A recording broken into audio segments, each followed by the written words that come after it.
Bharat Benz കുഴപ്പമൊന്നുമില്ല, വണ്ടിയെ സംബന്ധിച്ച് കുഴപ്പമൊന്നുമില്ല. നല്ല എന്നാ പറയുന്നത്, കാർ ഉപയോഗിക്കുന്ന പോലെ നമുക്ക് കാർ ഓടിക്കുന്ന പോലെയൊക്കെ ഓടിച്ചുകൊണ്ട് പോകാം. അതുകൊണ്ട് തന്നെയാണ് ഇപ്പോൾ എൻ്റെ കൂടെ ജലജയാണെങ്കിലും ഞങ്ങൾക്ക് ഇത്രയും ഇന്ത്യ മൊത്തം യാത്ര ചെയ്യാൻ പറ്റുന്നത്.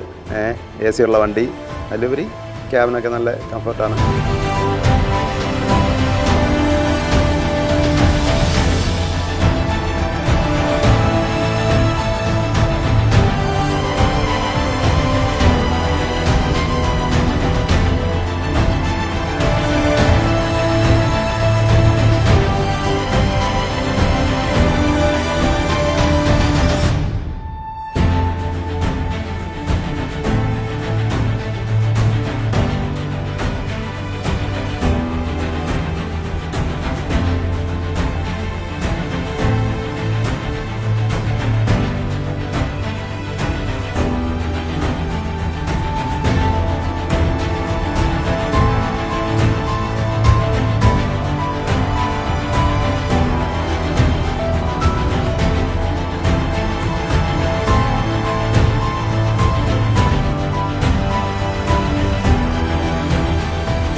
അല്ല, ഞങ്ങൾക്കിപ്പോൾ ലേഡീസിനാണെങ്കിലും കംഫർട്ടായിട്ടുള്ള ഒരു വണ്ടിയായത് ഭാരത് ബെൻസ്.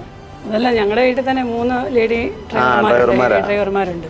അത് തന്നെ ഇത്രയും ലോങ് അല്ലേ പോകുന്നതല്ല. ഇന്ത്യ മൊത്തം എന്ന് പറഞ്ഞാൽ ഇപ്പോൾ തന്നെ ഇനി ഒരു 4 സ്റ്റേറ്റ് കൂടെ പോയി കഴിഞ്ഞാൽ ഇന്ത്യ മുഴുവനായി. 4 സ്റ്റേറ്റേ ഉള്ളൂ, നോർത്ത് ഈസ്റ്റിലെ 4 സ്റ്റേറ്റേ ഉള്ളൂ. ഇപ്പോൾ അമ്മയ്ക്ക് 77 വയസ്സുണ്ട്. അമ്മ ഈ വണ്ടിയിൽ, നമ്മുടെ വണ്ടിയിൽ ലോറിയിൽ 22 ദിവസം ഹരിദ്വാറൊക്കെ വന്നതാണ് ലോറിയെ യാത്ര ചെയ്ത്, ഒരു കുഴപ്പമില്ലാതെ. പിന്നെ ഒരു പ്രാവശ്യം ബോംബെക്ക് വന്നു. കഴിഞ്ഞ ട്രിപ്പ് ഞങ്ങൾ പോയിട്ട് വന്നത് 14 സംസ്ഥാനങ്ങൾ, ഒറ്റ ട്രിപ്പ് പോയിട്ട് വന്നത്. അരുണാചൽ, ഗുജറാത്ത് പോയി, അവിടുന്ന് പിന്നെ അരുണാചലൊക്കെ പോയി, നാഗാലാൻഡൊക്കെ പോയി തിരിച്ചു വന്നത്. ഒറ്റ ട്രിപ്പ് അതായിരുന്നു ഏറ്റവും വലിയ ട്രിപ്പ്. 10,600 കിലോമീറ്റർ ഓടി വണ്ടി, 30 ദിവസം.